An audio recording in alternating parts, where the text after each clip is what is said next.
Hello, everyone. Welcome to our 7th lesson. As usual, we have the disclaimer at the beginning of each presentation. Please take a few moments to read the disclaimer and familiarize yourself with it. All right. Today on our agenda, we're going to get into 3 interesting topics. First and foremost, we are going to take our first glimpse at a weekly profile and the power of the weekly profile. Basically, we are now going to get into the beginning of setting up for trades. Over the past couple of weeks, we've really been looking at elements of the profile and understanding the profile structure.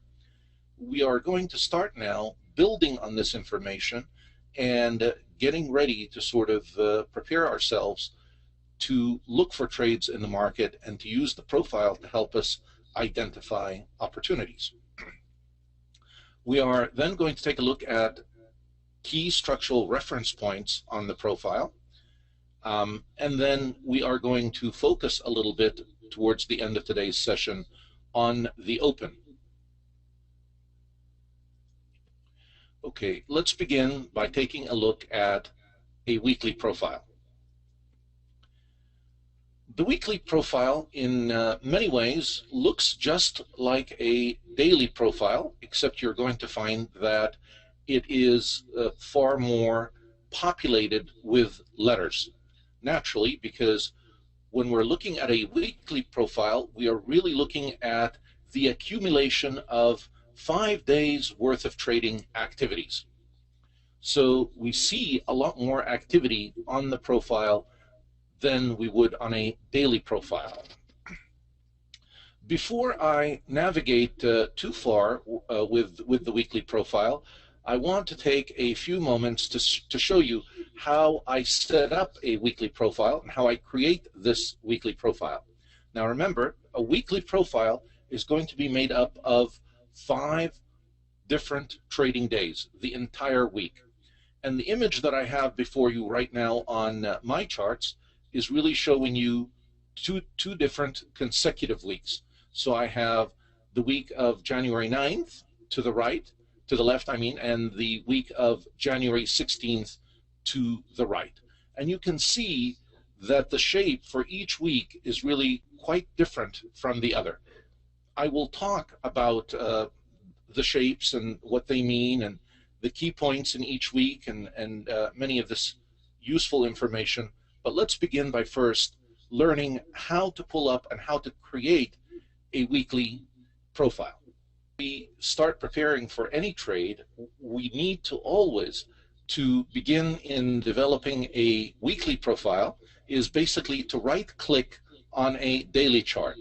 This will produce for you the window that you see before you. And once you have this window, you need to select the following tab, the Profiles tab.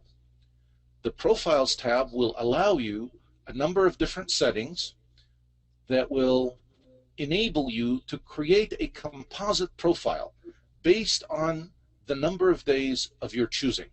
So since we wanted to look at a week, basically we want 5 days of trading. And in this case, I have 5 days for a 24-hour session for each day.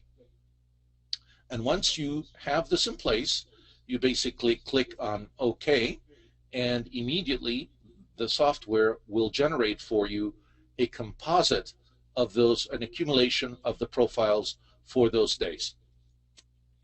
And notice that you can change the session period. If you don't want to look at the full 24-hour session, you may want to look at just the actual trading day session. A lot of this depends on the instrument that you're using, the schedule that it trades, and the type of analysis that you are doing.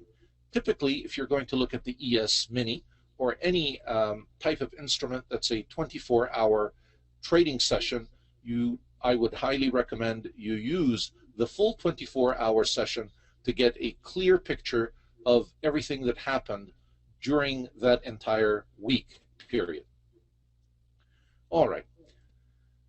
Now let's go back and take a look at these two composites. Each one of them is comprised of 5 different days of trading.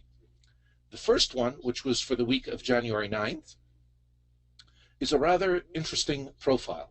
Take a look at the extent of the POC on that week.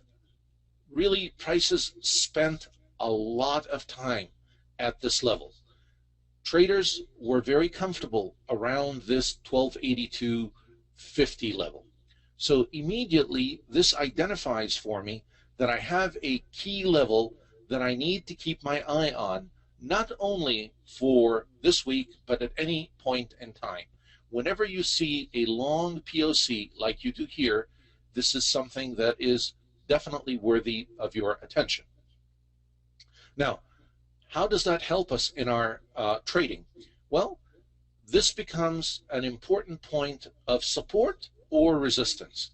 If I begin to see prices rising above this POC and prices have found support using this POC, I am a little bit more confident in taking a long trade and having the move continue to the next POC.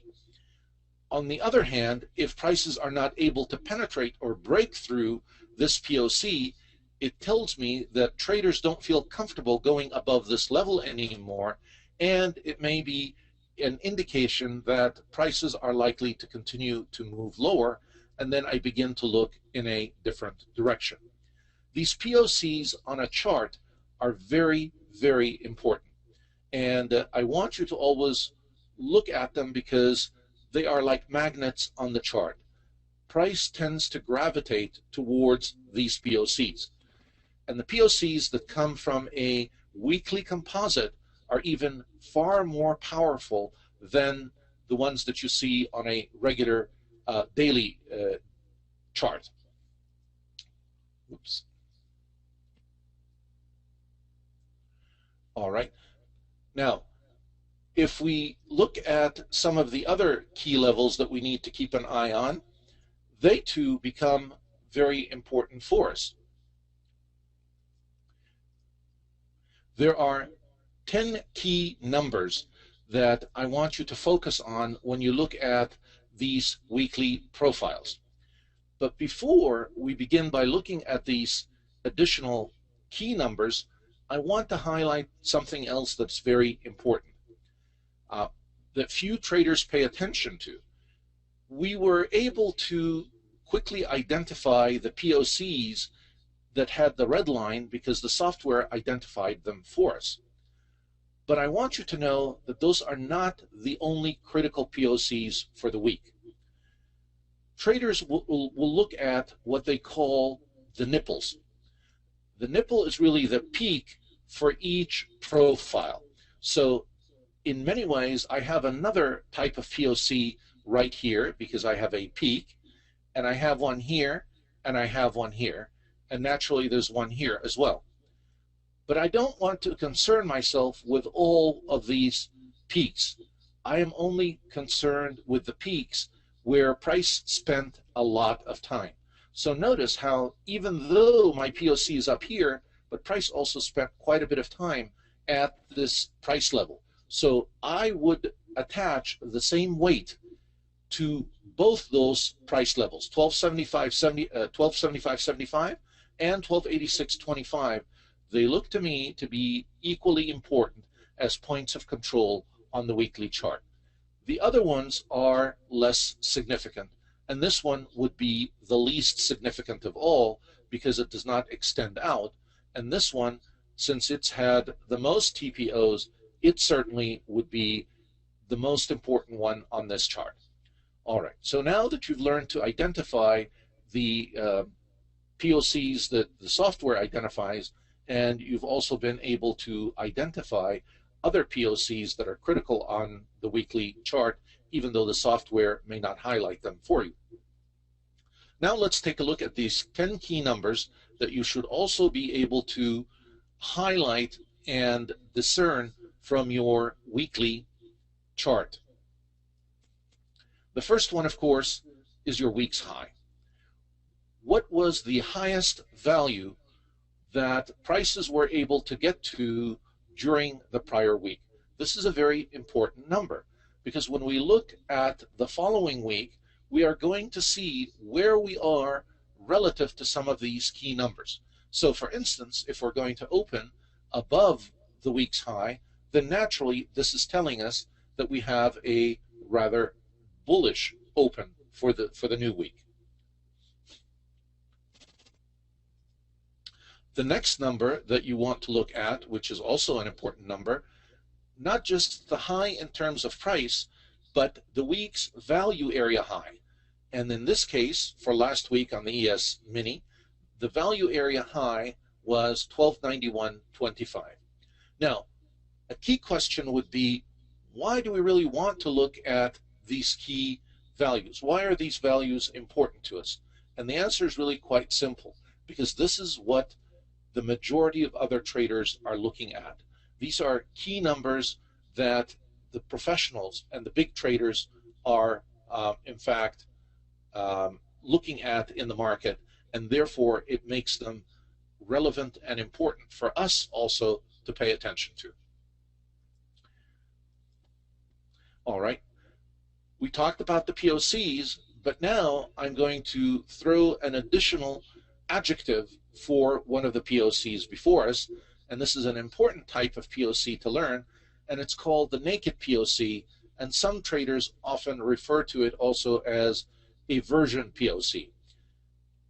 The names come from the fact that no trading activity can be seen on the right side of the chart of this POC, and typically markets will love to go and test these naked POCs or the version POCs. So keep even a closer eye on these numbers on your profile charts. All right, so far we've had the three key numbers. Let's move on and take a look at another key number that we want to keep our eye on for the week, the prior week's value high. Notice how the software even extends the line out for us, because this is also an important number to look at.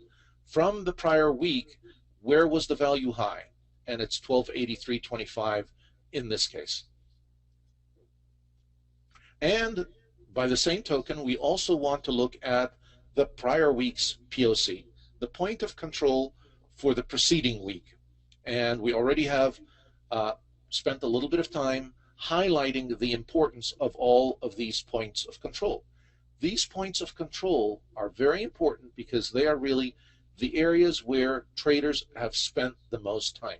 It tells us that the market felt comfortable at this level. And so naturally the question begs, what is the market going to do when it comes to this level again?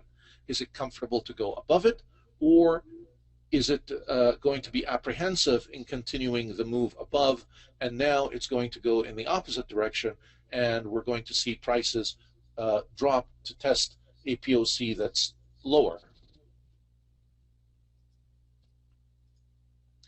All right, now we've looked at the highs. It's time for us to also look at the lows, the prior week's area low, the value area low. That is a very important number for you to identify.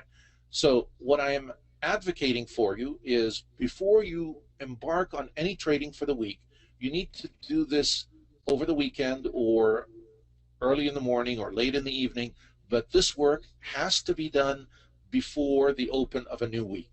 We take a look at the prior week and extract from it all of these key numbers so that we know where we need to sort of pay special attention in the market and monitor what's going to happen at these key price levels or key price numbers in the market. All right, number 7, we're going to look at last week's area value low. So you see, we're looking at the highs and the lows, but not simply just open, close, high, low. We're also looking at value area lows and value area highs. And this is the benefit that we get from the profile chart. We're not able to see or even recognize these numbers on any other type of chart. Now, also look at the comparison between the value area of these 2 weeks. 1 week, the value area was a very narrow and limited range of movement for the week. And the following week, look at how expansive it was. And it gave us a very different type of look for the following. We certainly had a directional move to the upside the following week. All right, in continuing to look at the lows, the 8th number that we want to focus on is, of course, the last week's low. And this is the lowest value or the lowest price that was traded during the week. Not the value low, but the actual price low.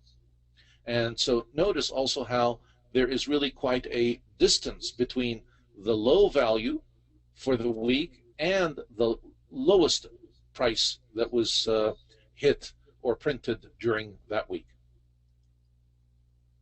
All right, now we also want to look at last week's open, where the week opened, at what price.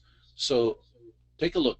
Even though the week opened up here, a lot of the activity for the week was actually lower than the open. And of course, we want to take a look at last week's close. Now, the close is actually lower than the open. So if we were looking at a candlestick chart, this would be a red candle for the week. The profile gives us another interesting perspective into this. Even though we had a red candle, we really had quite a bit of trading during the week, and we had a lot of prints back and forth on these prices, and it looks like we had an area of support down here. Look at how many traders were willing to trade in this area. So I wouldn't be rushing in thinking that the following week is going to be even lower and that we're starting a downtrend. The profile tells me this has not really been a directional week. On the contrary, when we dropped down to the lower part of the profile, we found value, and traders were content and willing to trade quite a bit in this area. So the chances are likely that we're probably going to navigate back up with prices and test some of these levels above. This is where the profile really shines.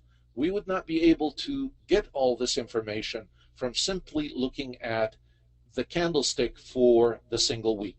Remember, all the candlestick does for us is it gives us the body, the range, and 4 key numbers: the open, the high, the low, and the close.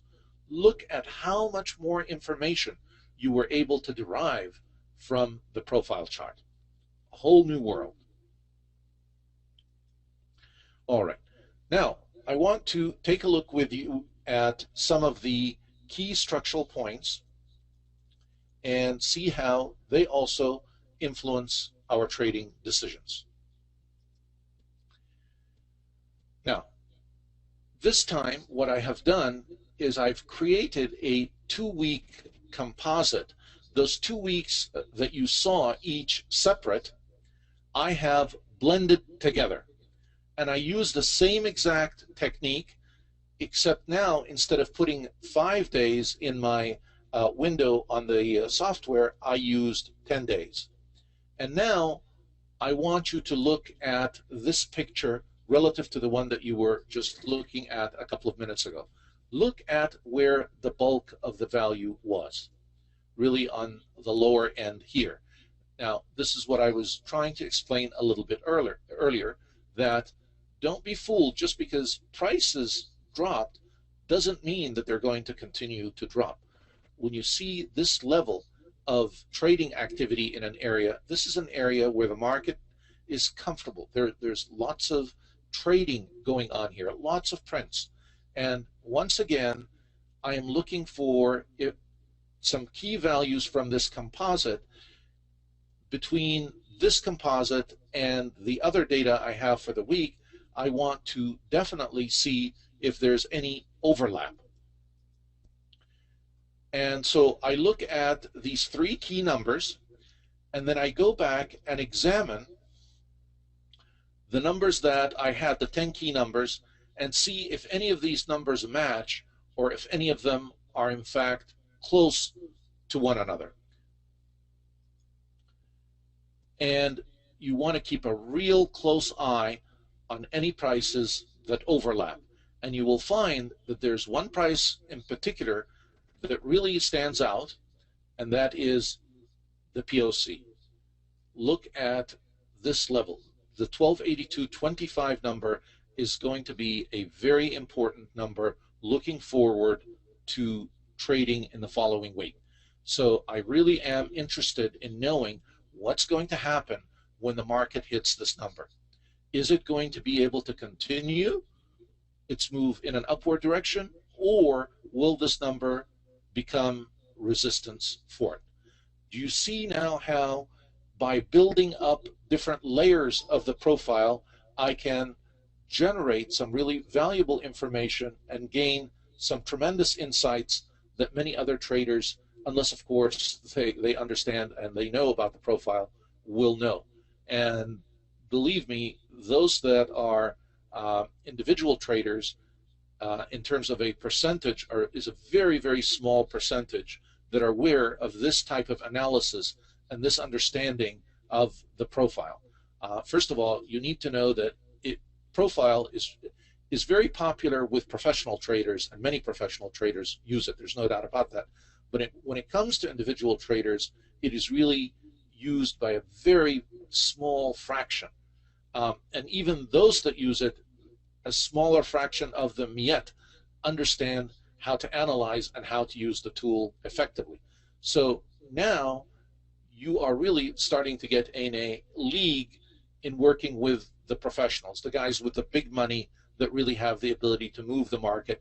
And this is why, by knowing what number they're going to be looking at, you are going to have a great advantage. So if I begin to see prices moving higher from 1282.25, you should feel comfortable in taking a long, and vice versa. If things are actually going in the other way and dropping below this low value number that we've identified, then if you took a short, then I would have to look at a larger time frame and see where my next support level or resistance level was going to be. This is really how we use the power of the profile to help us see where the market is in terms of value and what the professionals are looking at.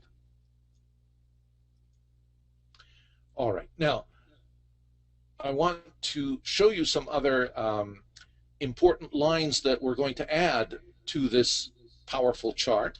And once again, I want to show you how to be able to develop these same numbers that I have on my chart. And it's really simple again. You're going to right-click on the chart. And this time, instead of the Profiles tab, you are going to select the Price Levels tab. Once you have the Price Levels tab, you will have a number of different buttons. For now, I'm only going to highlight for you some buttons that I want you to select in addition to what you will find already selected. You're always going to find by default a POC, the value area, and possibly the singles. And now I have on mine the extended naked POC lines. I would suggest that you would also click and check this button. But the two important ones that I'm really after this morning are the POC volume and the value area volume. We haven't talked much about these numbers in the past. I've mentioned them. Now we're going to talk a little bit about why they are so important. All right. The first analysis that I always want you to do when you do these composite profiles is to take a look at the volume value area relative to the price value area. And in this case, we're beginning by looking at the volume value area. And what do we mean by that? Volume and price are not necessarily exactly the same in terms of how the market looks at value. In other words, the value area for price gives us an image of where 70% of the trading price activity took place. So we see 70% of the prices that printed. But now, when we look at the volume, it tells us where 70% of the volume really is in the market. And sometimes you're going to find that those two numbers are going to be slightly different, or these two ranges or value areas, they're not going to be to coincide with one another. And based on the differences, and I will show you some of those, that can help give us also some clues as to potential direction of the market. So here, first of all, we've highlighted the volume value area, and it's the black lines. See the thin black line at the top, and coincidentally, the black line here is sitting right on the same green line, which is for the price value area, and so we have an exact overlap for the low value area and the low volume area. So now when we have both of them highlighted together, you will see that the volume value area was just slightly a tad above the price area. So first of all, the thing that you need to recognize right away is that these two numbers, the low value area and the top value or the high value area, are very close for volume and price. So once again, these become very important numbers to focus on. Now, let me direct your attention to some other interesting things. Let's take a look at our POC. And just to highlight again where the POC is, the POC is this line that had the greatest number of TPOs during this composite period. And remember, this composite period is 2 consecutive weeks or 10 trading days. All right, now I've highlighted to focus in on it because I really want to show you something that is very important. Whenever you look at the POC, take a look at the price TPO count. You're going to see two different numbers. The first is 1191 and the second is 1397. The first number is a TPO count of all the prices that were printed, or all the TPOs, let me go back here, all the TPOs that are above the POC. So if you were to sit and count every one of these letters, you would find that we had 1,191 letters. And 1397 below the POC. All right. So the key question now is, what is the significance of these numbers? We know now that we had 1,397 numbers below the POC, and we had 1,191 TPOs above the point of control. So what? Well, here's the so what. The number for the TPOs below the POC was actually quite a bit higher than the number above. So what that really tells me is there's buying going on here. There's more time being spent. See, for prices to drop, you're going to see more TPOs up here, more activity at the higher levels, and as prices are dropping, more and more activity, which tells me there's selling. But here, I had a slight increase on the TPOs below the POC, so it's telling me that we have a little bit of buying going on here. Now, I want to also look at these same numbers, but this time I'm going to go to the volume POC and look at the TPOs based on volume. So take a look with me here, and you will find that we have 7.33 million traded above the volume TPO or the volume POC, and 4.2 million traded below it. Now, immediately you should see that we have a divergence between these two numbers. So in the case of price, I had more price printing below the POC, but in the case of volume, I actually had a lot more volume trading above the POC. And the result of that is what we saw during that composite period. As a result of the greater volume on the upside, prices actually went down.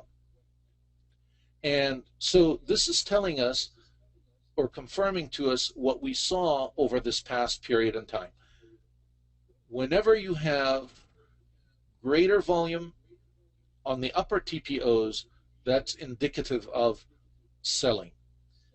When these two coincide, when you have also more TPOs at the top, that is indicative of a negative trend in the market. Things are going to continue to drop. Whenever we begin to see a divergence like that, we begin to question, and we don't get too carried away in thinking, oh, we figured out the direction. Now, this is an important analytical technique and an important tool to look at, but by no means is it gospel. In other words, things in the market could change in a flash. And just because we have a little bit of divergence, depends on the extent of the divergence, doesn't necessarily mean we're probably going to start going up or we're going to continue down. It is just important to note that. We're acting like a detective. We're looking at all the different pieces and trying to identify where the market is likely to go. All right. So now the key question that we're going to have to focus our attention on here is, where does the new week open now that we have all this valuable information? So you see, a lot of work has to be done on the front end before we even begin to take a trade and prepare ourselves to take a look at the overall market and see where things are, and then based on the open and how the open behaves, we can then begin to decide what kind of a position and what kind of a trade we're going to take. See how this makes a trader far more informed and should be far more confident in trading in the market, rather than someone that just opens up a chart, sits there and says, okay, this looks like a good candle to go in on, this looks like a bad candle to get out at. This is how an informed and a prepared trader trades. They analyze the market, they take a look at the big picture before they take any action. And so now, depending on where the week opens, you can discern a lot of information. For instance, if the week opens down here at 1269 or somewhere lower, obviously you already know that we're on the low end of the trading value area, and we're probably going to come back and test this low value area. Based on what happens at this first key number, or what I will now begin using the term power line for, is it able to penetrate this power line, or is it going to continue to drop? If it continues to drop, then you're more comfortable taking shorts. You begin to see the directional move in the market far earlier than anyone else, depending on where the market actually opens. If the market opens within the value area somewhere here, then we look for the next point that we have to analyze how price is going to behave relative to that point. And based on the behavior that we see from the day time frame, we are then comfortable in taking a trade in one direction or the other. It also helps us to set our targets. These key levels, if you're taking a long or a short, become excellent for your target. You then, when you arrive at that point, take your profits, and certainly you can also use them as stop losses if you get to them, and you don't want to wait till you get to these key numbers, but certainly if they get to that point, you don't want to let a loss go far beyond your analysis or what you felt would have been a support level that should not have been broken. Two questions that I always want you to be asking as a trader. Where does the market want to go? Basically, which direction? And how well is it able to accomplish this desire? So you always should have these two simple questions in the back of your mind. Where does the market really want to go? And how well is it able to accomplish this? I plant the seeds of these questions in your mind now, and we will continue to ask these questions, and I will ask you these questions, and it'll help you sort of ferment some of these concepts and then begin to analyze for yourself, where is the market going, where does it want to go, and how well is it really able to accomplish this? The structural reference points that we've talked about help us in analyzing the market behavior at these key structural points. Market behavior helps us to answer our two key questions. So by looking at these key levels, I can answer my question. Where does the market want to go, and how well is it able to accomplish this? If it meets a reference, a key structural reference level, and it's not able to break through it, so obviously the market was trying to go up and it couldn't do it. So what is it going to do now? It's probably going to go lower and test another support level. And then it may come back again and try to retest this level that it wasn't able to penetrate. So this is why it's important to identify these key structural reference points, and this is how we use them. We're basically trying to determine market confidence and directional conviction. How confident are the traders in the direction that the market is going to go? The more confidence they have, the more likely we are to see strong moves in that direction. When there's not a lot of confidence in the market, you're going to see sideways trading, where traders become confined to a small range until the other time frame trader steps in and pushes things one way or the other. So if we can identify which other time frame participant is in control in the day, or if in fact neither one is in control, this gives us great insight into the level of confidence that we have in terms of a directional move that we see. And again, will help us to answer these two key questions that I always want you to focus on. Which way is the market trying to go, and how well is it able to accomplish that? By being able to look at the actions or the activity of the other time frame trader, we can really answer these two questions effectively, because the other time frame trader is the time frame trader that actually influences and moves the market.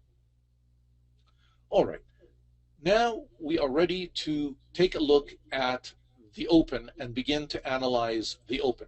So you realize that before we even look at the open now, there's a lot of homework that we have to do and a lot of key things that we need to study and identify before we even begin to look at the open. Now, the open activity for every day is always also very helpful to understand and gives us a lot of insight into what is likely to happen during the day. So we're going to spend quite a bit of time looking at the open together. And I'm not going to be able to complete our entire discussion of the open in this session today, but we will continue it next in our next lesson. Let's begin, though, by first looking at recent market activity and how professional traders start each day. Professional traders start trading with a firm knowledge of recent market, or really past recent, the very recent activity that took place. What I was just talking about earlier. You have to do your homework. You should never sort of try to trade the open cold without any idea of what was going on in the market before. The market does not work in a vacuum. It builds on prior activity. And you will see that a lot of educators and a lot of books will tell traders or individual traders, stay away from the open. Don't go near the open. Actually, the open often has some of the best information and some of the best profit to be made during the day. It's one of the most volatile and the most active trading periods of the day. So it just doesn't make sense to stay away from it. But of course, if they're not capable of analyzing and understanding the market, they definitely should stay away from it. If you've done your homework, though, you are able to look at the open and actually trade in the at the open. When we look at the open, one of the key things we want to look for, and we also talked about this a little bit earlier, is what is the conviction of the other time frame trader? Are they present in the market at the open, or are they on the sidelines? If they're present right at the open, this is very important information to detect and discern, because it tells us something about market conviction. How is their behavior? What are they doing right when the market opened? Are they committed, or are they just sort of dabbling in the market a little bit? Using the profile, there are 4 different types of opening activity that we need to both learn and study. And we are going to begin by first identifying them. The 4 different types are what we call an open drive, an open test drive, and then an open rejection reverse, and an open auction. Today, I'm going to tackle the open drive and the open test drive, because those two are quite similar in nature, and you will see that they're very close to one another, conceptually and also in the way they manifest themselves at the open. So let's begin taking a look at what an open drive and an open test drive look like. Let's begin with the open drive.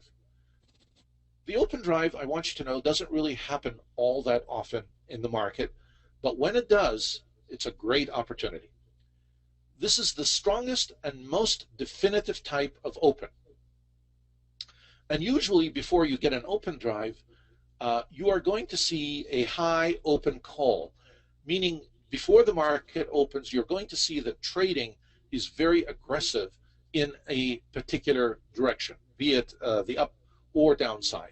But there seems to be sort of a lot of eagerness in the market even before the open. And then the open drive follows that. And we will learn what the open drive looks like. And the beauty of it is the profile really gives us a very clear picture of it. Generally, this open drive is created by the other time frame trader. They're the ones that have the wherewithal really to push things.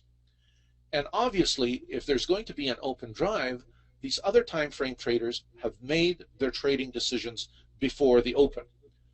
Basically, they've done their analysis and homework, as we've discussed, and they decided, today, we're going to go in full force. We think value is higher in this market, and we're going to grab it before everyone else does.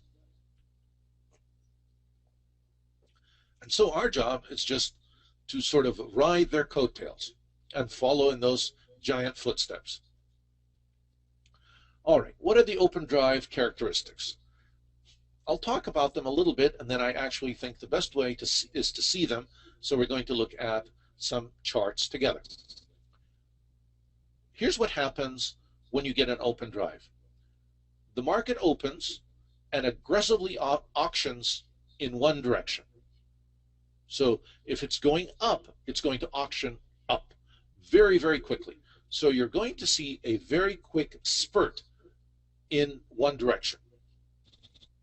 And this is fueled by a commitment or very strong other time frame activity.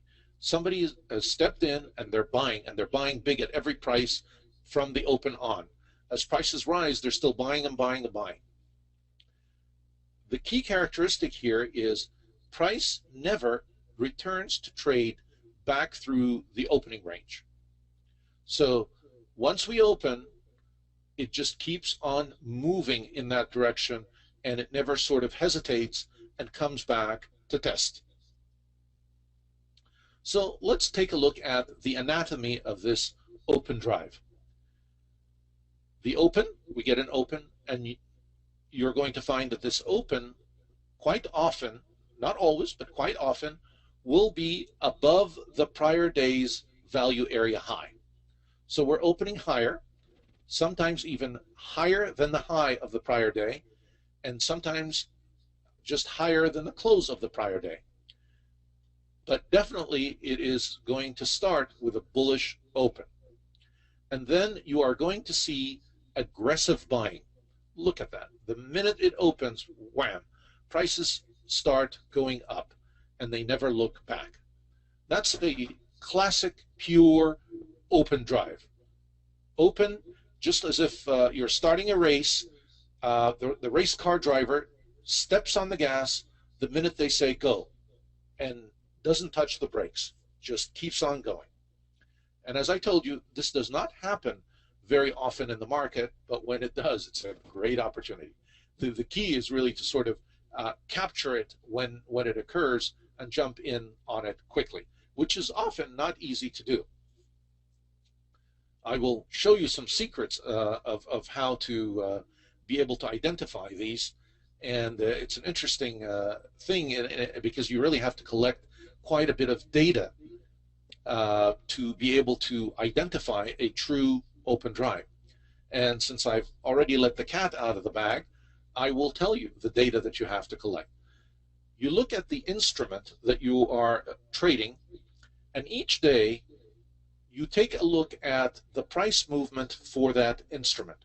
From the open to, let's say, if we're looking at the ES Mini, the time it takes from the open to reach 1 point or 1.5 points, and calculate that in seconds. The faster the time, the more you are going to see the likelihood of an open drive. The faster the price moves from one point to the other is very indicative of open drives. So it's not really something that we look at to find in a chart so much. It's something that we have to analyze and calculate for ourselves. The speed of the movement. All right, now notice how an open drive continues. When the B period opens, you're going to see a little bit of a drop back, a little bit of a penetration into the initial A period, but it is going to be a minimal penetration. So period B opens higher than A and then drops down to test, but look at how little of a test is. This is a classic. When you see this this shape here, it really is very indicative of a strong open drive. But by the time that you see this, you've missed quite a bit of the move.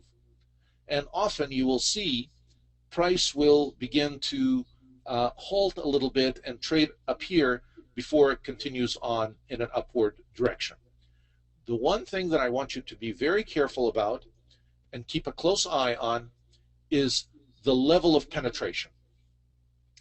If, in fact, the penetration continues beyond half of the A period, begin to question the open drive. If it continues even lower, you do not have an open drive. So the penetration into the A period is very, very critical. And this is an important rule in general. to what extent does one period penetrate back into the prior period? The more it penetrates into it, that means the less conviction in that original directional move. The less penetration, the more conviction you see in the directional move that you have. All right, let's take a look at some open drives together here. And I wanted to begin by looking at sort of the top end of this profile. And let's see, what do we have here as the high number? 1182.25. All right. Now we're going to come back to that, but let me show you what I meant by the penetration again on this chart. If penetration of the B period into A period is greater than 50% of the range of A, then obviously the open drive is no longer in effect. And possibly we could continue higher on that day, or we could continue back lower to test the open. Remember when we talked about trend lines and we identified together what a trend is, we learned that a trend is higher highs and higher lows if it's an uptrend, lower highs and lower lows if it's a downtrend. So here I still have an uptrend between these two periods. I have two higher lows. The low for A was here, the low for B was up here, and I have two consecutive higher highs. But I'm seeing some hesitation in terms of directional conviction, because look at just how much higher the move was up here. And then also take a look at the level of penetration of price into the prior period. This is how we measure conviction in the market. We take a look at each period and the range of movement and the level of penetration into the prior period. All right. Just to confirm, if period B drops below the open, it is definitely not an open drive. Definitely, when you see this pattern, even though look what happened here. And sometimes, by the way, you need to be aware that the other time frame traders will play tricks in the market. They will do this intentionally. They will come in early and buy like the dickens so that you think, oh wow, we've got a directional day. And then when they've got everybody chasing after them and trying to get in on this open drive, they turn the corner and they decide, no, we're going to sell. And so all of the guys that bought late up here thinking that we had a great open drive and what a great opportunity, all of the sudden find themselves caught in a trap. So be careful. And this is sort of how they prey on the greed of different people. But it is important to understand the open drive, and when it does occur, it can be a profitable trade. All right, back again to the diagram that we were trying to look at a little bit earlier, and let me identify for you an open on this chart that's above the prior value area high. So we had a value area here, and we had an open. Now, here I'm going to begin to talk not just about a pure open drive, I'm going to talk about an open test drive. Now, notice we had quite a bit of activity above the open, but it dropped down here to test. And then when the B period opened, it opened up at about the same level, and then dropped again to test that same level, and then continued up. Most traders would have thought that we were going to get a directional up movement at that point, but really what happened is we ended up in a slightly higher value area and did not get much of a directional move at all. This tells us from the onset that this was a very weak drive because actually price drops well below the open. All right, now I want to actually show you a brief video of an open. and monitor it with you.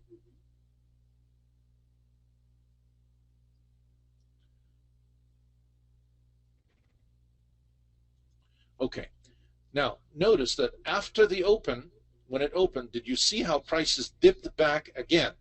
Immediately when you see this, even though we did not have much of a penetration below the open, we had just 2 prints, this is no longer really a strong open drive. The conviction was not there. This is not a pure open drive. That's not to say the prices will not continue higher, but it tells me that the conviction just was not there. The one thing that tells me, though, that prices are likely to move higher is when I look at the volume here. Take a look at the volume building up. It's quite a bit of volume below the POC, so obviously they're buying here, and this is likely to push prices higher. Now let's continue on and see what happens. Okay. All right, now let's take a look at the B period here. Notice it opened right up here, so it opened above the mid of A period, and let's see now how it continues to develop. Is it going to exceed the high of A period, or is it going to drop back down and test this low value area that's been developing?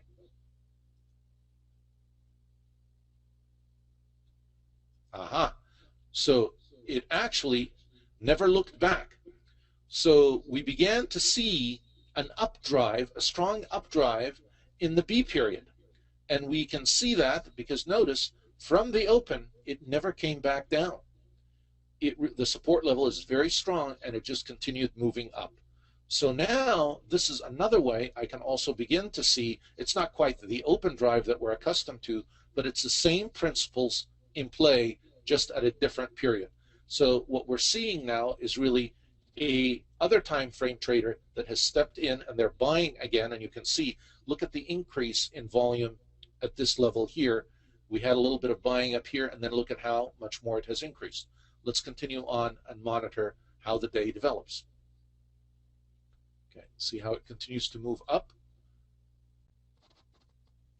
Okay, now C opens right about the half of B, and it drops down to test the POC. Let's see the outcome of that. Okay, it drops lower. And since it dropped lower, you can see that that was the end of my up move. And notice how all of a sudden the market takes a completely different direction and prices start to drop lower and lower and lower. Now, was this intentional? Did really somebody set them up to take them higher and then drop them? I can't tell you, but sometimes it is.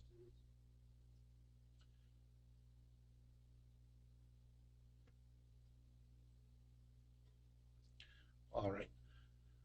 So it ended up, even though it looked like it was going to be a very bullish day, it really ended up being a down day. All right.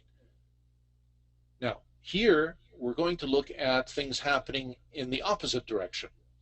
We have an open test drive. We open in the prior day's value area. Notice the upper value line and the lower value line. And we open here in this value area. We move up a little bit to test this upper value area, and it doesn't hold. Prices drop back, and then they also pierce through the low value area and continue lower. Now, you can see that we had strong resistance at the prior day's value area high, and therefore, when prices continue to drop lower, the next test is here. What happens at this point is they continue to drop even lower. Now, B period opens, and notice where it opens, almost near the low of A period. It goes back up to test the last low value area high, and it can't even quite make it. So this is very bearish. It tells us that there is strong conviction in this particular direction, which was the downside. And so sure enough, the market continues lower. Now we look at where C period opens. And again, notice how it opens near the low end of the B period. And sure enough, it continues lower. and so on until the market starts to find a little bit of value, but certainly the bias is to the low side. We get heavy selling at this point, and that causes prices to drop lower and lower. Now, the telltale sign for us, another edge that we have, is our footprint. Our footprint will show us this activity, and you'll be able to see this heavy selling as it occurs.